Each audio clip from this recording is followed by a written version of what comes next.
स्वदेशी जागरण मंच की तरफ से आज आसनसोल दक्षिण विधानसभा क्षेत्र में स्वामी विवेकानंद की जयंती के अवसर पर स्वदेशी संकल्प यात्रा का आयोजन किया गया।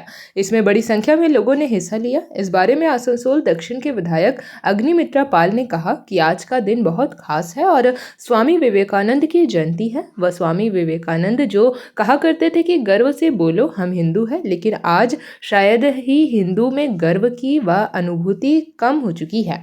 इसलिए जब बांग्लादेश में पिछले 7 दिनों से 10 से ज्यादा हिंदुओं का कत्ल हो जाता है, शमशेरगंज में हिंदू पिता पुत्र की हत्या कर दी जाती है, कश्मीर में पहलगाम के धर्म पूछकर 26 हिंदुओं की हत्या कर दी जाती है, तब उसे तरह का प्रतिवाद नहीं होता जैसा होना चाहिए। उन्होंने कहा कि जो आज भी यह सोचकर खामोश है कि वह धर्मनिरपेक्ष है, वह दरअसल फर्जी धर्मनिरपेक्ष है और हिंदुओं की हत्या पर वह विरोध नहीं करते, लेकिन अगर गाजा या फिलिस्तीन में कुछ होता है तो वह सड़कों पर उतर जाते हैं।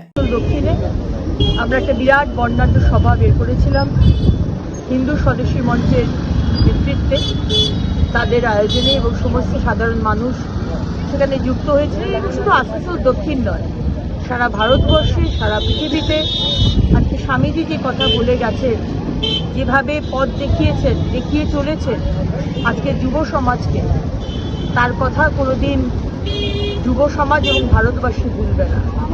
এবং তিনি বলেছিলেন যে গর্ব করে বলো আমি হিন্দু। আজকে হিন্দুরা বোধহয় গর্ব করতে ভুলে গেছে। আজকে যখন বাংলাদেশে এই লাস্ট 7 দিনে প্রায় 10 জনের ওপর মানুষকে মারা হয়েছে, আজকে শামশেরগঞ্জে হরগোবিন্দ দাস চন্দন দাসকে কুপিয়ে মারা হয়, আজকে পেহেলগাঁওতে এতজন হিন্দু ভাইকে মেরে দেওয়া হয় শুধু হিন্দু হওয়ার জন্য। মারওয়ারি, দলিত, ব্রাহ্মণ তারা কিন্তু জিজ্ঞেস করেনি, শুধু হিন্দু হলে তাদেরকে মারা হচ্ছে। তাই এখনো যারা ভাবছেন যে আমি তো সেকুলার, তারা কিন্তু সেকুলার নয়, তারা সিউডো সেকুলার। হিন্দু মরলে তাদের মোমবাতি বেরোয় না, কিন্তু গাজাতে যদি কেউ মারা যায়, প্যালেস্টাইনে যদি কেউ মারা যায়, যদি ভেনেজুয়েলায় কিছু হয়, তখন তাদের মোমবাতি বেরোয়। তাই গর্ব করে বলো আমি হিন্দু। আর স্বামীজি আপনি যেটা শিখিয়েছেন, arise awake and stop not till you achieve your goal, থেমো না যতক্ষণ না তোমার যে গন্তব্য, যে ফোকাস সেখানে পৌঁছচ্ছ। আমরা তাই করছি স্বামীজি, আপনার কথা অনুযায়ী আমরা ধর্মের পথে, সত্যের পথে, নীতির পথে সবসময় থাকার চেষ্টা করব আপনার আশীর্বাদ।